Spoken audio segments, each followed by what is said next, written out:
Terry Bradshaw joining us, the Hall of Famer, Fox NFL Sunday analyst, four-time Super Bowl win. Terry, good morning. How are you? Hey, I heard you talking about Copper River salmon. Good stuff, huh? It's unbelievable. It is. And it's only available a short time of the year. 2 weeks, I believe. 2 weeks. And the reason they're so good is they have to get so fat to go up that extremely cold river, the coldest river there is, and that's why they taste so good. But you're right. 2 weeks a year is all you can get them. I've had one Copper River salmon, and I'm like, oh, my God, this is amazing. Well, that's all I wanted to talk to you about, Terry. Thanks for joining us. Thank you, Dan. As usual, another insightful interview between the two of us. Last time you threw a football.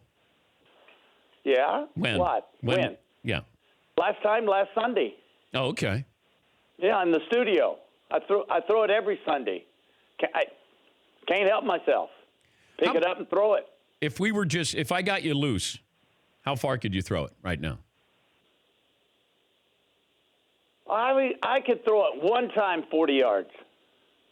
One time. I got my ligament's torn, but I could throw it one time for you 40 yards. You know what? Hey, Dan, I might be able to go farther, but I know 40. I can make 40 yards one time. Yeah, at your peak, in your prime, because you had one of the great arms of all time, and that probably helped being a javelin thrower as well. But how far could you throw it? All right, I'm going to tell you exactly how far I threw it, because one day after practice, Coach Lee Hedges and Coach Williams said, how far can you throw this thing? And I went, I have no idea. They stood me on the goal line, and I threw it 84 yards. That's a long way. Yes, it is. I went to a competition in the NFL, and I threw it 76 yards, and Dan Pastorini, I believe, threw it 79 yards.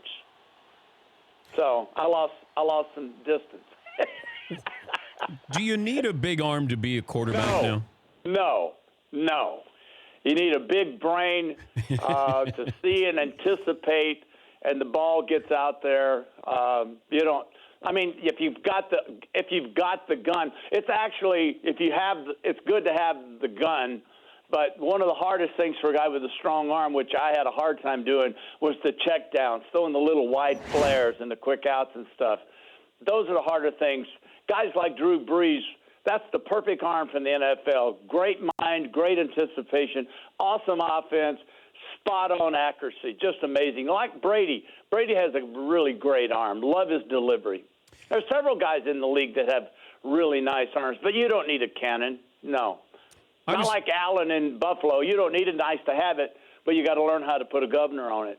We were talking earlier prior to the show, and I said to my guys, look at Joe Turkey Jones when he hurt Terry. He picked you up and threw you down. You know, we're looking at these rules to protect the quarterback here. I mean, going back when you played, did you ever feel like they were trying to protect the quarterback? No, it wasn't. No, it was just we were part of it. We were just grab him, body slam him, hit him in the head, kick him in the face. No, it was the way the game. I guess it's the way the game people loved. It was a really tough, physical game. I would have appreciated. Don't pile on the quarterback with all your weight. I would have liked that one. That's one of the funniest rules I swear I've ever heard. But I would have enjoyed knowing that you can't hit me below the waist. That would have been great.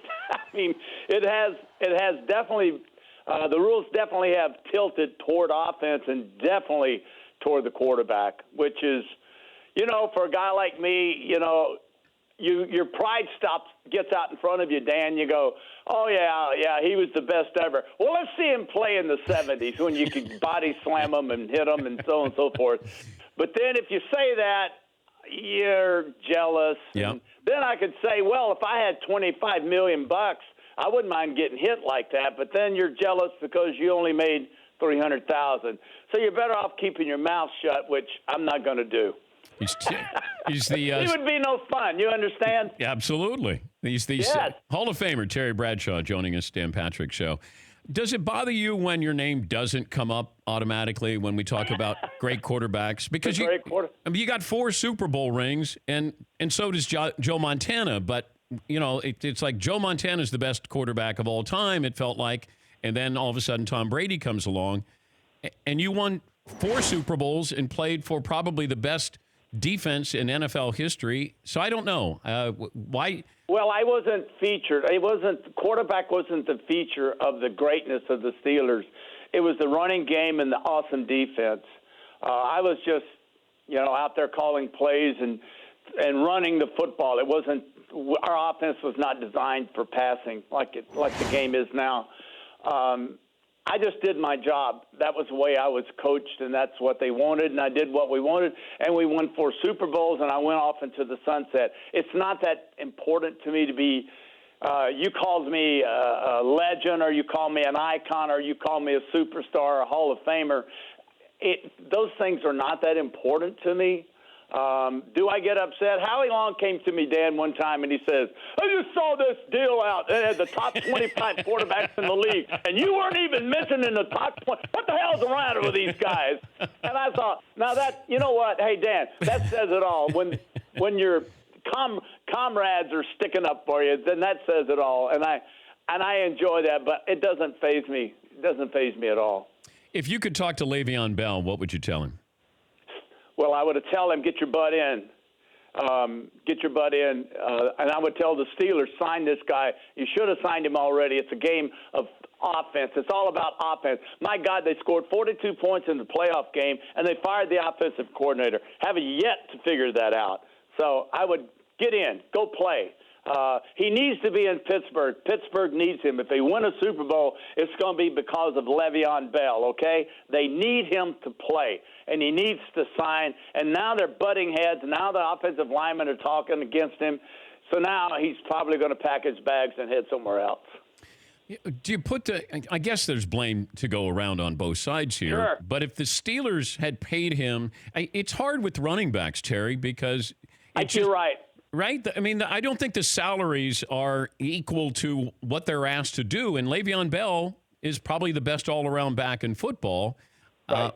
Todd Gurley, Le'Veon Bell, maybe Elliott and Dallas, but not really. When these two are just top, they're the best. Le'Veon Bell is an amazing athlete, and you're right. But he is more than just a running back. He's a receiver out of the backfield. He's electrifying. He's fast. He's got great hands, great vision.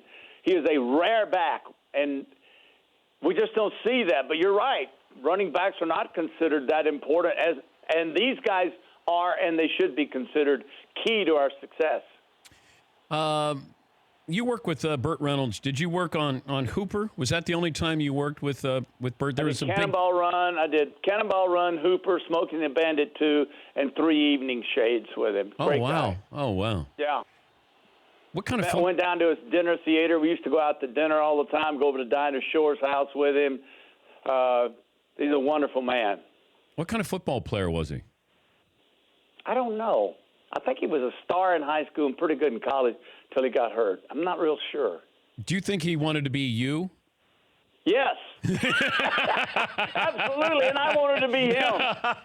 Absolutely. I think I know he did. I know he did. You guys both did pretty well in the the fields that you chose. Well. But it does work that way. You'll get the musician or the actor who wants to be the athlete, and then the other way around. Cross it over, exactly. Tell us what you're doing with All About Your Boom campaign. All About Your Boom is the deal. Pfizer called me and asked me would I be a part of the baby boomer campaign they have, which is 65 and older. And it's a campaign that is designed to bring awareness to pneumococcal pneumonia. And All About Your Boom is their theme. You can go to allaboutyourboom.com. It's the commercial I shot, and it explains everything in a comical way, and then it hits the magic point at the end, and it's a great campaign. You're nowhere near a baby boomer, Dan Patrick, so you don't have to worry about pneumococcal pneumonia. Actually, this is going to shock you. I can spell it too. All right. Wow. Yeah. Wow. Wait, do you have it right in front of you, Terry? I do. Okay. Oh, you're a goofball. Oh, I know it. Yeah. Well, I figure that I got a couple more years and then I'll get there. I was also wondering, did you keep any memorabilia, like the Immaculate Reception that game? Nothing? None. I have no. You come in my house, you'll see no football. Nothing. I gave all the good stuff away to the Louisiana Tech University, and all my pictures are of my family, my dad, my horses, chickens, bulls, stuff. They're telling me I got to hang up some guys on. I guess. Okay. All right. We got to. Hey. Let's continue this some other time, because we got a lot of things we got to talk about. Terry, I'd love to. Thanks for joining us. Good to have you back. All right, Dan. Thanks, bub. All right. That's Terry Bradshaw, Hall of Famer, Fox NFL Sunday analyst, 4-time Super Bowl champ. He got some energy there. Bring some levity, that's for sure. But also, sometimes when somebody has an approach like that, you're not really listening to what they're telling you, because he'll say it in a joking manner or lively, but he's also telling you something as well. And that's why I always appreciate it. Because if you do listen to Terry when he's doing the Fox NFL Sunday, he can come off as kind of loose, kind of goofy at times. But then there are times when, he's really telling you something. It gets disguised sometimes by how he's telling you something. For more Dan Patrick Show, tune to Audience Channel 239 on DirecTV or download the Dan Patrick Show app.